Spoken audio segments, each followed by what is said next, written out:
can fall any time. You're raining na gwegwiride.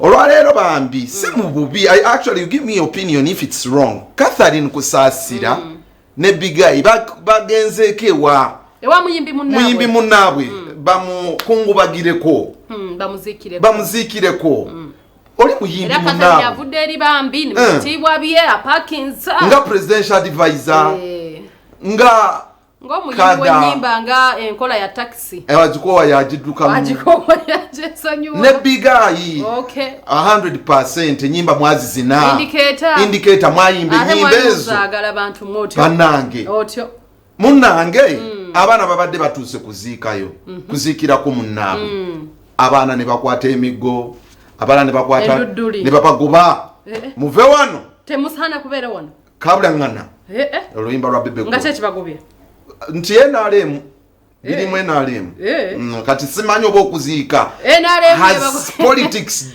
really getting us here yes. Because someone achogedeko ne mukaclip ngaba nabala I think the moments of insensitivity nti mukufirwa fena tubawo mu colors zina bawo I don't know what you think Tash. Actually to me mzikiriza nti abakulu bano Catherine Kusasira ni Walukagga the close friends ngaba yimbi sichiwanti kuvaje tuvudde tuze tulaba bayimbi bano nga tebemanyi so I believe they came in as friends yeah, so friends sina zengedi chimba de Kukuziika simanyi na yesu bilengedi president wa ghetto jabaddewo omukulu president wa NUP engedi jabaddewo ngabwamanyi ngamba NUP gonte mina kubeera temina kumusemberera ngo kakati naye bwana agende wolanya bagobe mugobe na migo aizo gende wolanya I know genda te yakungo ya bazi MP wa MP tuchabuliko yakulira opposition aba ino kuzika speaker ino kusika speaker ama ino kujja kali so naye awonye emigo naye bandi mukubye ye Kamirimbo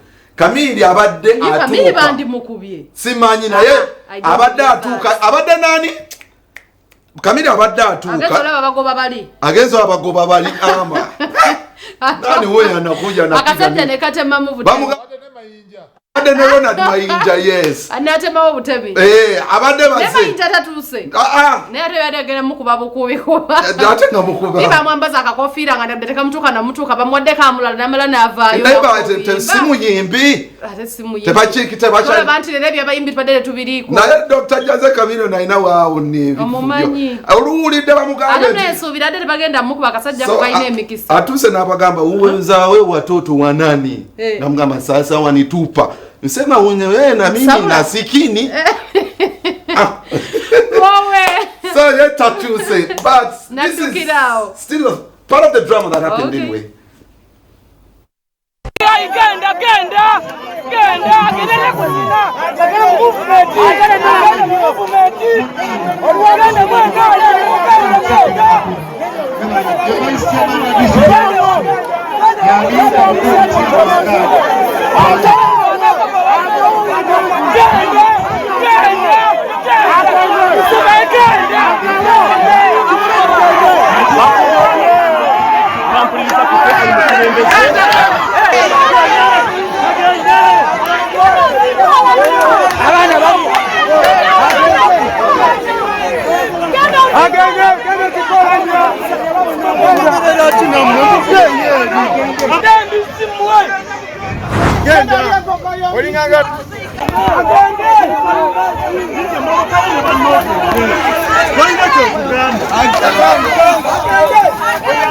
Mami wange church tuseewo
Maisha tetufuna bwenkanya ng'onyumya.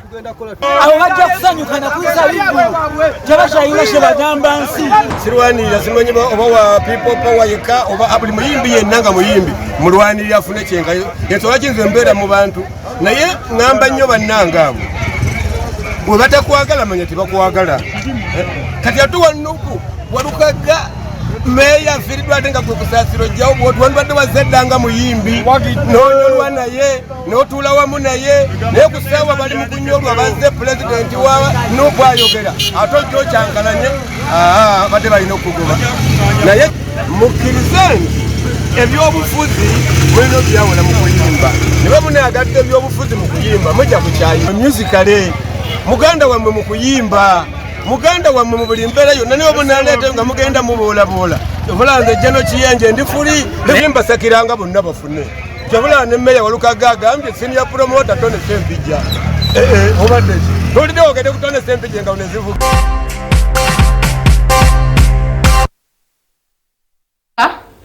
Kata abadde afunye bodyguard omulala. Kate Seruga abadde taddayo na Walukagga iseba abadde atayiza Kate wati. Sokoze give me that clip. Abadde yefuniddeyo sebo nga bamuli bubi. Ayina akacupa ke mu ngalo bayomba bwekijja kiweyo. Nenga sebo kimulemeza. Tom twakwa. Tebakwata ko. Sokoze ka clip ako. Give that clip. I don't know if you notice what we noticed. Mwami abadde alemedde ku mukyala wa munne. Seruga onedde katono. Ng'ayina tuwala gitukubi oli. You get that clip on screen. Mukyala Seruga ate tebamutoolwa leero. Nsuubira ababala nabo bakalabye bulungi. Kavuddeko. But anyway. Okay. Ebeera bwetyo bwetambudde. We don't really support such behavior. I think we should leave past elections, Manai. This was what if Kate was your mom, you seeing your brother big eye nga bamukola ekintu ekityo. I know how depressing it can be. So ate wano tuli mu kufiirwa okufiirwa tusooka ne tuteeka resentment. Had a sound of someone gagamba mu kufiirwa tebagoba bantu something. So life has to come on ne tutandika okumoving on. Yeah, ka clip ke kano. Yes. Bad man. Batanga era mkoto mungalo. You know. I'm telling